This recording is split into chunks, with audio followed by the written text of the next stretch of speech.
Hi everyone, it's Raina. So this video is looking at the new moon in Leo happening for many of us on the 28th of July. And some people it's going to be on the 29th.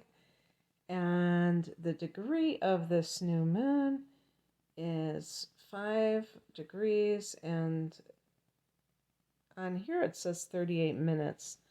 I thought I saw 37, but no biggie either way.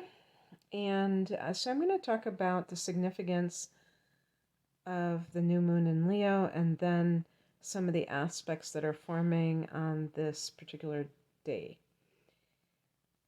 So Leo is the second fire sign, and it is associated with the fifth house. It rules the fifth house of creativity, of love, of pleasure, and I think that of all the things that I would characterize and connect to Leo, it would be creative self-expression.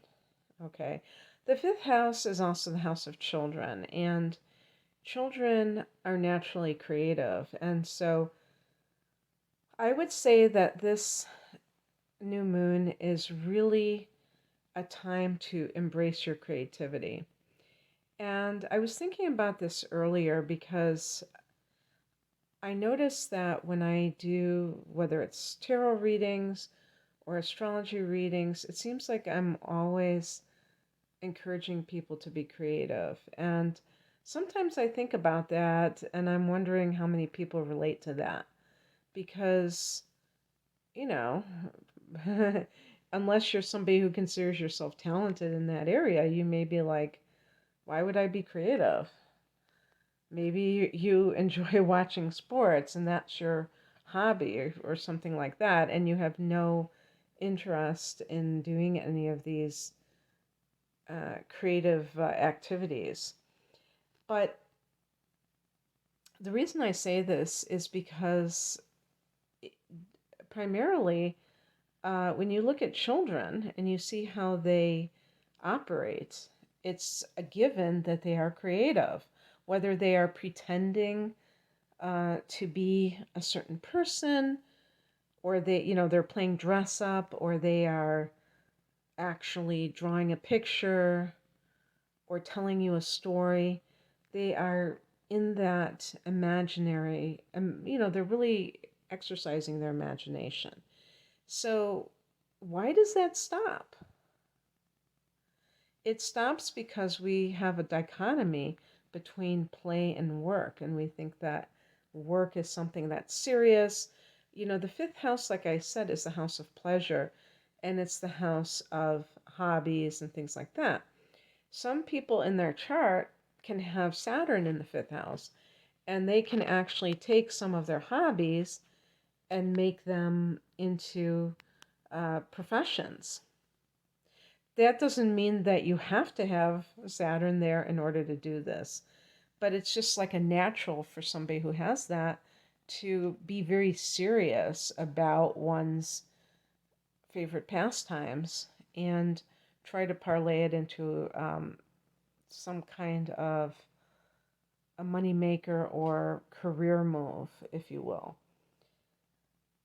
But because this is the house of children, the fifth house, it's also the house of the inner child.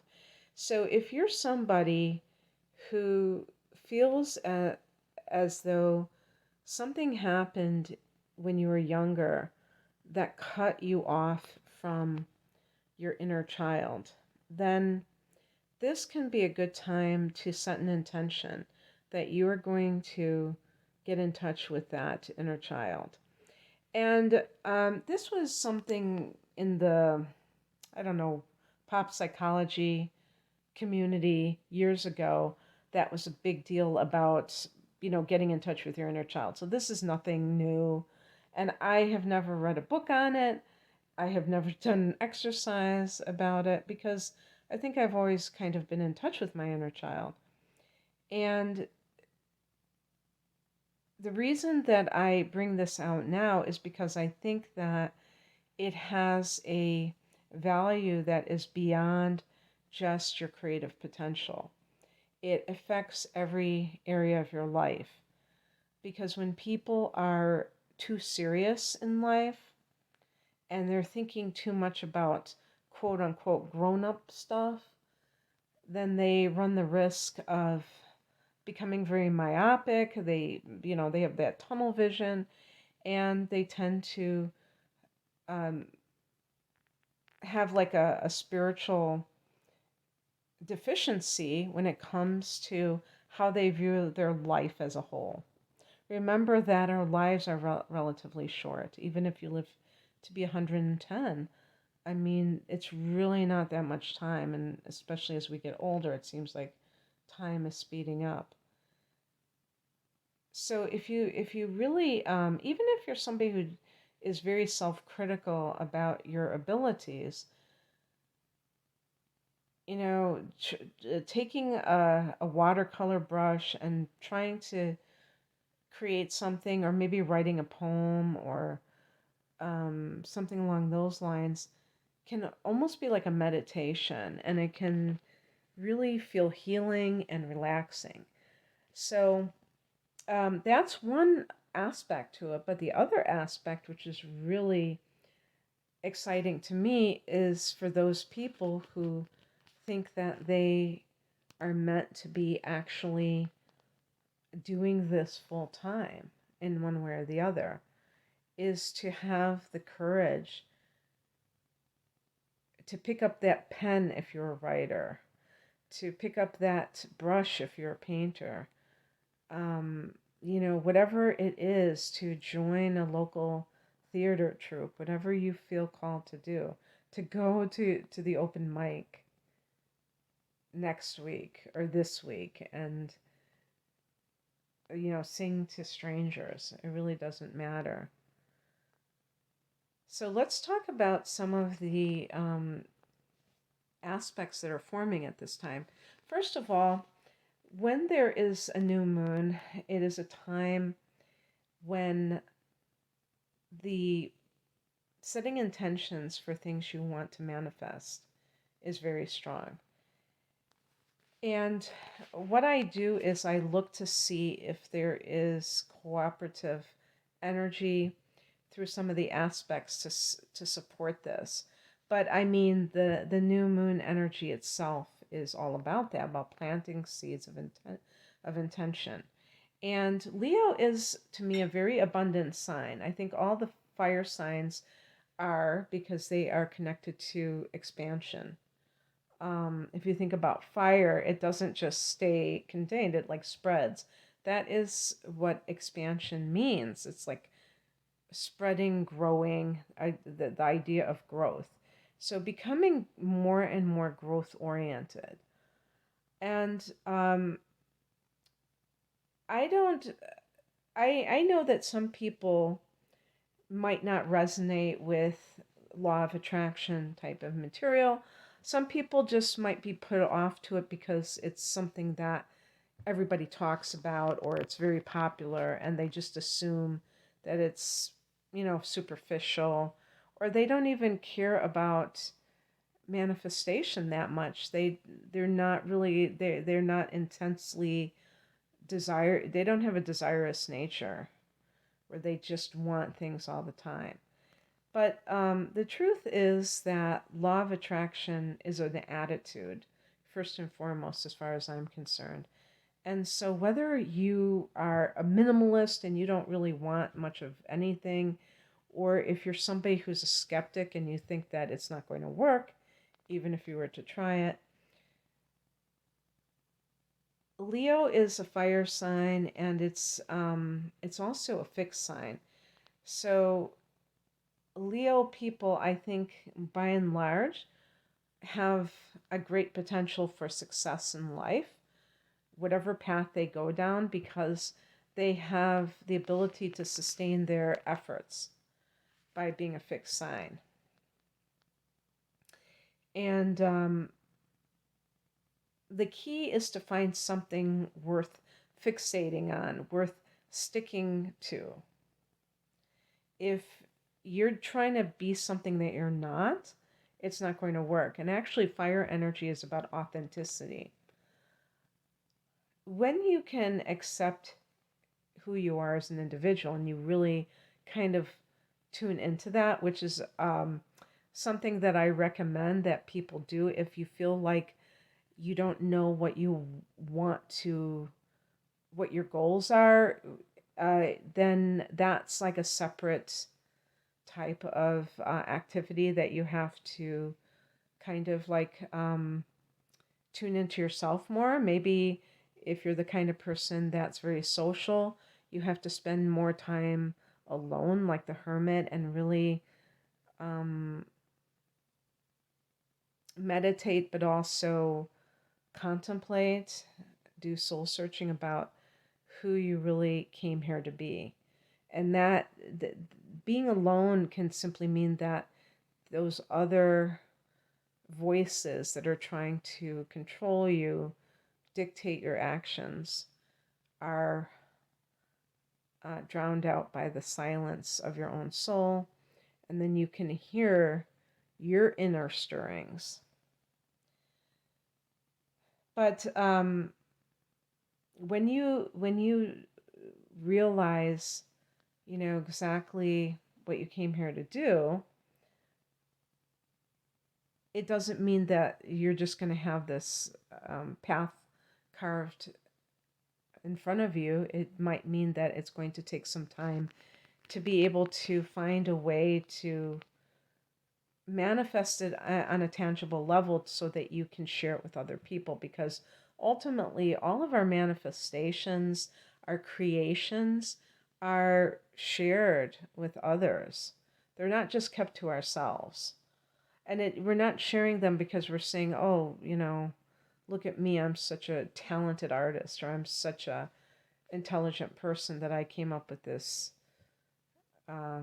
invention or what have you. It's because it's service to others. It's realizing that we're giving of ourselves through our energetic signature. And in doing so, we fulfill a certain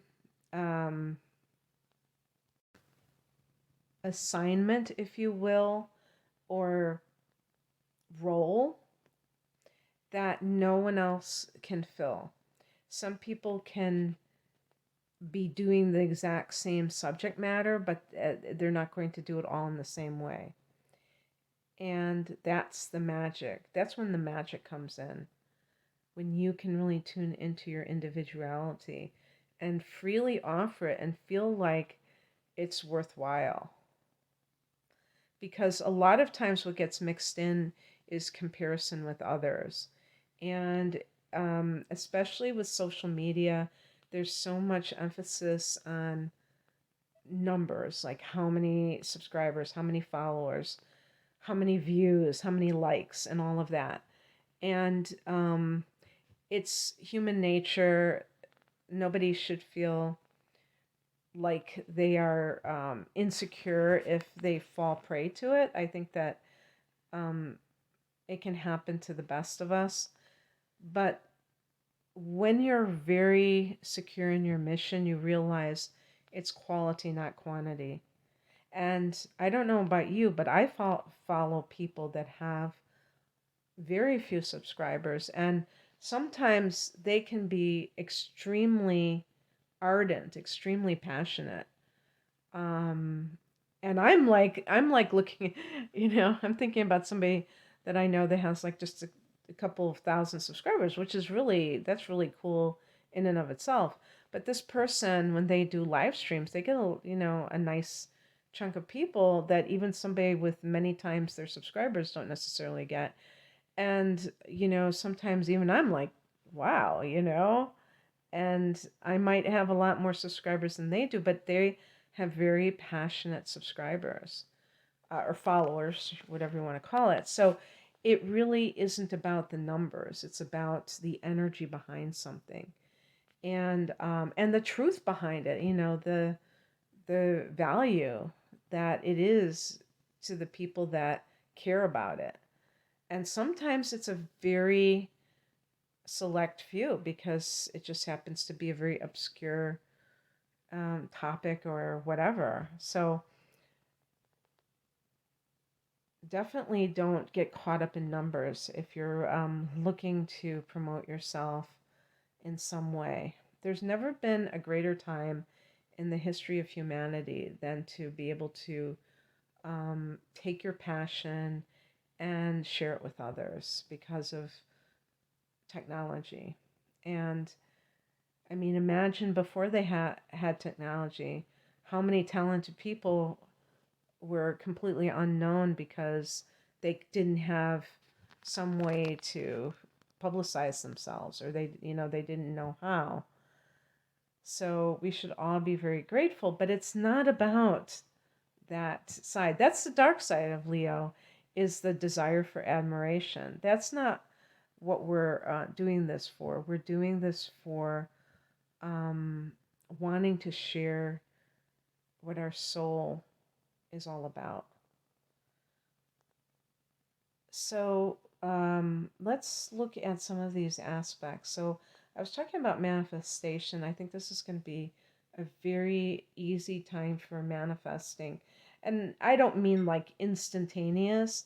I mean like really setting intentions on a serious level and expecting to have certain things happen. We have Sun, Moon, Mercury all trining Jupiter. The trine is the easiest manifestation because when something is easy, it means that it has the fewest obstructions.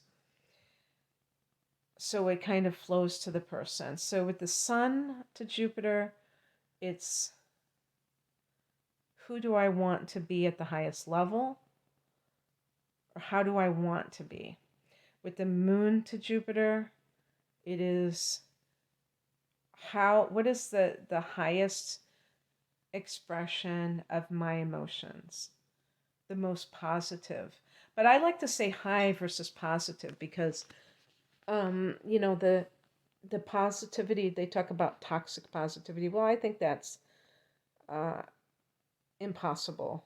I don't think true positivity is toxic, but I do think that we can't always be there. We have to accept that sometimes um, we do have other types of moods.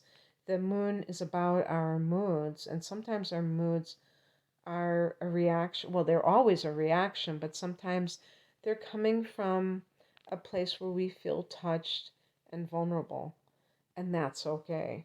And so, what I see here, I would say positivity. What I mean by that is even when the person feels frustrated or sad, angry, that they can turn it into something productive rather than destructive. And there's a trine from Mercury. Mercury is an important planet, inner planet, because it is your mentality. It's how you frame things. You have an emotional nature, but you also have a mental nature. Now, I do believe that they work in tandem, and sometimes the mind is really, to me, almost like the head of the operations in a sense, because it is, to me, the mundane mind is the lower mind, and the consciousness is the upper mind, the higher mind, or we should say. Um, and so I think of Mercury as the lower mind. And so it's going to be the mundane mind, the mind connected to this earth plane, not the consciousness, which survives death, okay? But this is more of the worldly way that we perceive things, and also how our organically, how, into this lifetime, what kind of mental strengths do we have, like in terms of our intellect. And some people are born with mental, cognitive dysfunction, but they are still very intuitive. They may have like a learning disability, which does not have anything to do necessarily with intelligence. They could have, processing issues, things like that. But, or even somebody who is cognitively impaired to a larger degree, they may still have a beautiful fourth chakra that is very open and giving. They may have like a big heart.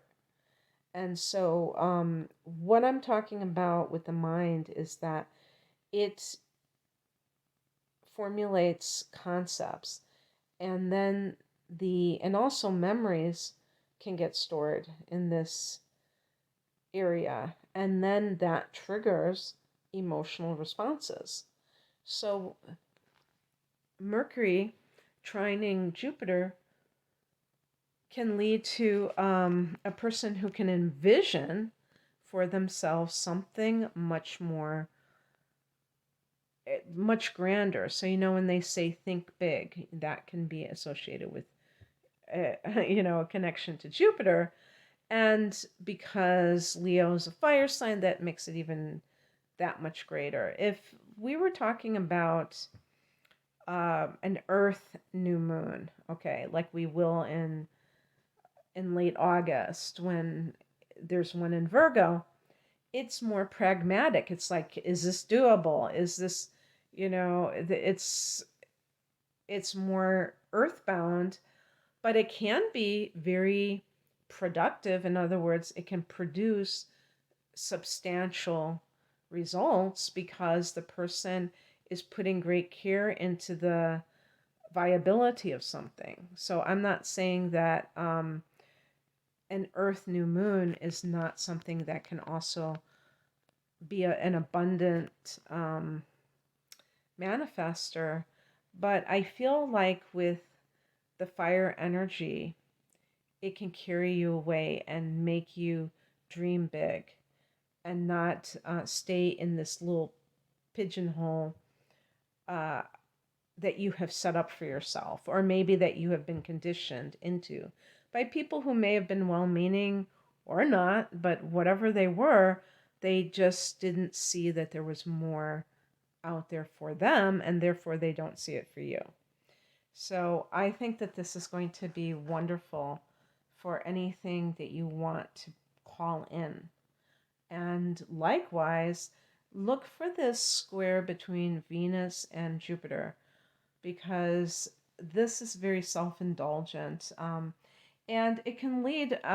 It's funny because when I talk about planets, and I'm talking about, okay, Mercury is the mind, and da da da da da, the moon is the emotions. That's true to some degree, but all of these can still create these concepts, even if they're not directly connected to the mind. So, with Venus square Jupiter, the attitude of self indulgence, wanting everything to happen instantaneously, wanting an excessive desire for pleasure that is not disciplined, is not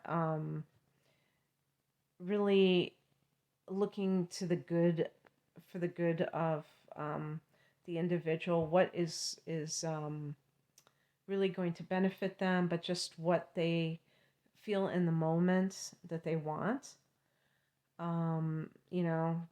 Just be careful about that, because this is the story. I mean, this is what happens, is that it's just like when people do manifest large sums of money and then they are, on this path to self-destruction because they really didn't know what to do with it when they got it. And they might not have had like a strong sense of self-love. And it's almost like sometimes I wonder if people self-destruct because they don't feel deserving of their abundance. So they do things that kind of destroy themselves little by little, or sometimes very dramatically and very quickly, or just lose the money altogether. as lottery winners sometimes do, where they, spend themselves into bankruptcy. Now, I want to talk about some hard angles to Mars because Mars is in Taurus at this time. And Taurus is, we always think of Taurus as stubborn energy. Taurus is a fixed sign like Leo. Leo is the same way because it's a fixed sign as well. And same with Scorpio and Aquarius. They're all fixed signs. So if you know anybody that has these signs, if you have this sign, you're going to admit to yourself probably that, yeah, I am pretty stubborn, or I stick to my guns a lot. I don't really appreciate change that much. I really like the tried and the true. But in any case, when Mars is in Taurus, this is like an immovable object. The person, and of course, this is the collective here, so there's a lot of desire to just do something over and over again to get that desired result, and like being kind of blind to any kind of reason. And, in certain cases, if the person is, for instance, hooked on making money or in that habit of making money with their job, and they are somehow threatened in making their money, they can just kind of double down. They really want to have things be a certain way. And the problem with this is that it can lead a person to cling to something that is meant to be let go of. And yes, this is a new moon, so this is more of things that we manifest rather than letting go at the full moon and all of that. But I still think that these energies are here now to ask us, what are you working towards? What kind of thing are you very driven to do that you will not be thwarted in doing? In Taurus, it can be practical matters. And so when we look at the angles, we have a square between Mercury and Mars, and they are in this fixed modality. The Mercury is in Leo and Mars is in Taurus. And how I interpret this, first of all, if somebody has this in their natal chart, they can have a tendency to kind of shoot their mouth off and say things that they later regret, and they can't really take back. They can apologize, but they can't really, erase it from the other person's memory. Or if they blurt something out, then it's there for posterity's sake. So the square is a frustrating, hard angle. And it feels like there's an obstacle that has to be worked through. And what it can do is it can give frustration within a person who's trying to accomplish something that they can't do it. And sometimes this can be that you need to have more information before you can act. Maybe you are very Mars in Taurus is not particularly as antsy as it would be in Gemini, or as it would be in its own sign that it rules, Aries. It's much more patient. But it's Mars. This is the planet Mars, so there's always a sense of urgency. And with Mercury, it's the mind and communication. So something is that you want to communicate may be somehow blocked. And, we can even talk about censorship, anything, or even receiving information where you feel like it's frustrating. I want to get answers, but everything is like trying to hold me back and not letting me do that. And that there's also a square between Mars and Saturn is the authority figure, and Mars. I think this one is a lot more intense in a way. Saturn is in Aquarius, and Mars in Taurus, which can be very stubborn about changing direction. Like once you go down a certain path, and people like this, they will not turn back, even if people are begging them not, to turn around or trying to give them information so that they know that they're on the wrong track. It's almost like an ego thing where they have to just like, okay, I made my decision. I'm going to, keep going down this path no matter what. So this can be a clash with authority figures.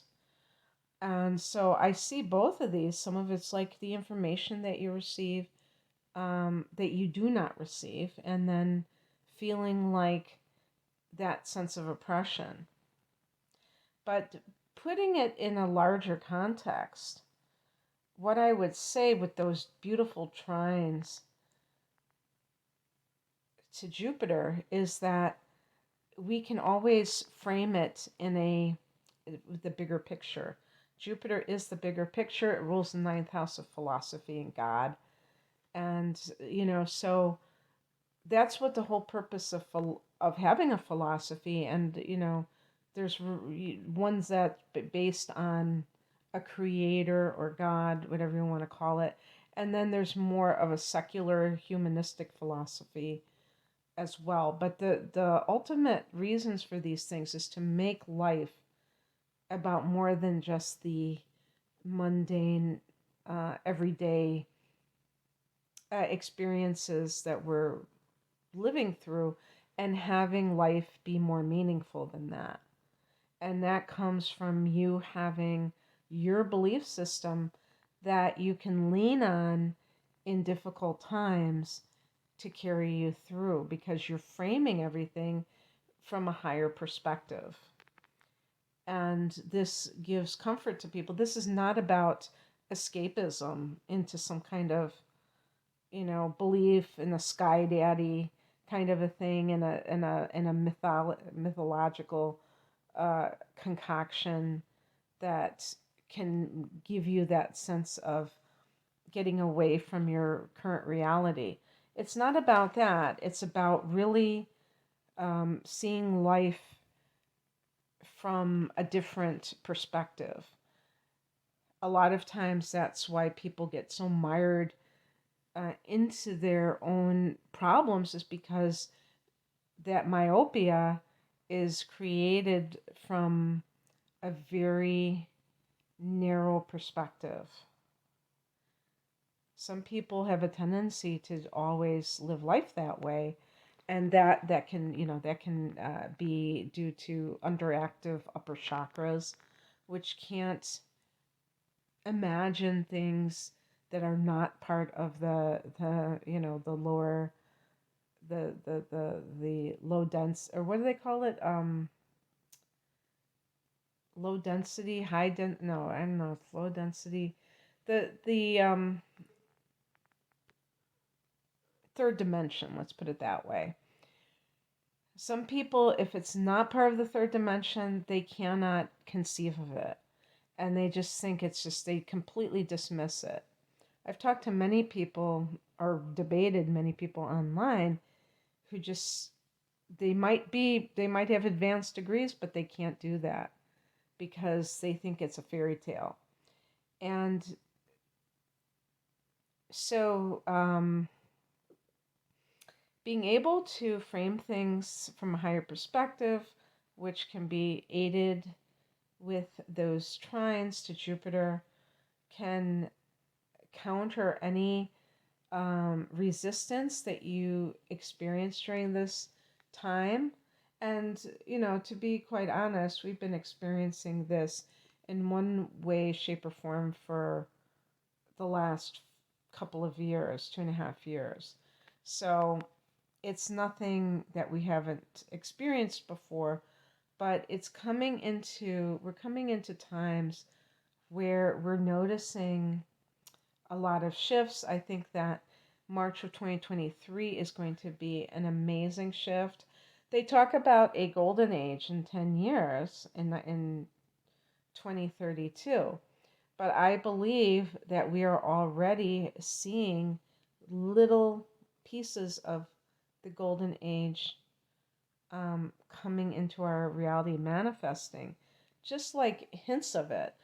As I stated before, even having this technology, I'm lying here in bed talking into my phone, and I'm going to be able to put it out into the universe in a matter of minutes. I'm going to be able to upload it. That is a miracle, because even if only 100 people, 200 people, 500 people listen to this recording, um, I will be able to share, if you want to call it a transmission, if you want to call it my deep thoughts, whatever you want to call it, I'll be able to share that with other people. And that can give them food for thought and spark these concepts within themselves. And it's very exciting to do these kinds of things, because there's a lot of ways that we are catalysts for others in various ways that we do this. I also want to call attention to the oppositions from the sun and the moon to Pluto.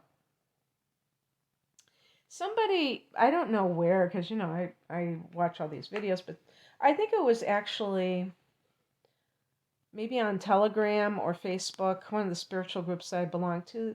Somebody was saying, that they were feeling very emotionally all over the place. And I read somewhere that the opposition between the moon and Pluto in a person's natal chart can indicate possible bipolar. And we don't have to make that some official diagnosis. It could simply mean extreme emotional shifts. And we all have different emotions that we may express from time to time. People who can go really high and really low in a short amount of time, they do tend to suffer, because and the people around them can be affected adversely as well, because anything that is too sudden is extreme, and it is destabilizing. And so I do believe, because I have read people describing that they have felt this way, that this is probably part of the ascension process, and we could call it the awakening symptoms, where and it doesn't even have to be like, oh my god, just like completely 1 minute to the next having extreme changes, but just the ability to feel really good one day, and then you feel like crap the next emotionally, and you're like, wait a second, I just had this emotional breakthrough yesterday, why do I feel like this today? And I remember somebody mentioning that evolution is a spiral. And so it doesn't mean that you'll never go back to times of the lower nature anymore, but they become fewer and far between, because the spiral has a wider, I don't know if it's called concentric circles, I don't know how to describe that, but it just keeps um, becoming more and more refined, I suppose you'd say, almost like a cone shape. And at the beginning, it almost seems just like a regular circle that just goes around and around, but then it keeps going upwards. So you're never completely just spinning your wheels. You're always gaining something. And when you look at your progress, you will see how a lot of people can see that they have gotten better over the years, but it just in the moment, it doesn't seem that dramatic.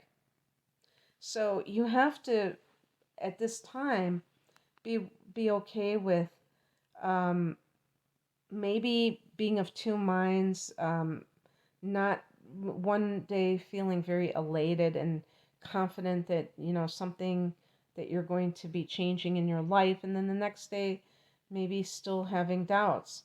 But that doesn't mean that you're not going to take inspired action. It just means that you have to be gentle with yourself. Also, the opposition between the sun and Pluto is, remember that whether it's parents, and it's funny that the P for Pluto, it could be parents, anybody trying to control or to kind of put out somebody else's light in a sense. And again, with the Leo energy, it really is that creative force, that individuality. That a lot of times it's these like parents, the power, abuse of power is really with this opposition here. And even with the moon opposing Pluto, um it can be that as well, is that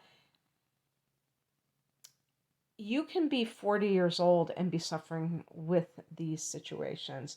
And I'm going to bring up parents because that is typically where we find this, but it could be like bosses for sure.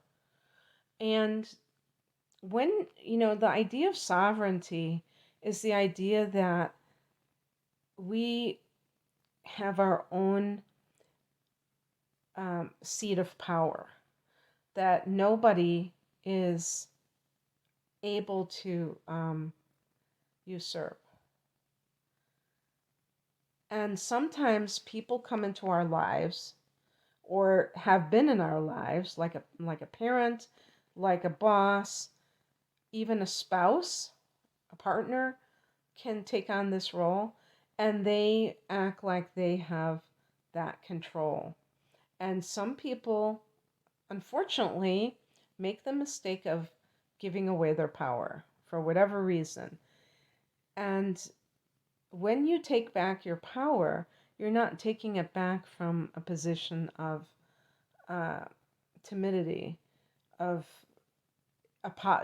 being apologetic about it, and you're also not being aggressive, cocky, nasty about it.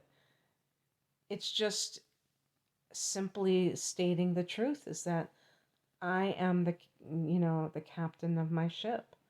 That doesn't mean that I'm not going to be cooperative with other people, that I'm going to be so self-absorbed that I don't care about how I affect other people, but I am not going to live somebody else's life to make them happier, to make them feel important so they can brag to their friends about what I do for a living, so because they feel it rubs off on them. Maybe I'm going to do something that they'll feel embarrassed to tell their friends and family about. Oh, wow, that's not my problem. I'm not doing that to make them feel embarrassed. I'm living my dharma. I'm on my path. And to me, your spiritual path is your path of authenticity, and that includes what it is that you're doing as service to others. You can be a bagger in a checkout lane, and you will still have an authentic path because you're going to interact with people in a way that nobody else can. And you will leave your mark in your own way, not for ego's sake, but in order to contribute to this life that we all share as a collective. Alrighty then. I hope for those people who are still with me, thank you for listening. Thank you for, um,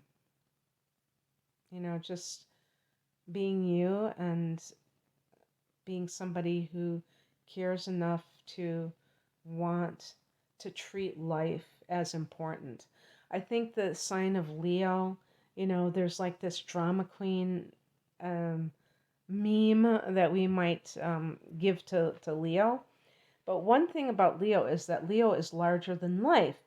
Not, of course, the lower expression might express it as, look at me, being attention, uh, seeker, and being somebody who is very full of themselves. But at a higher level, it could be full of myself as an individual and sharing it with you. And treating life as if it is this beautiful play and we're all part of it. There's a term in Hinduism, I don't know if it's Hindi or Sanskrit, called Leela, and it's like a play.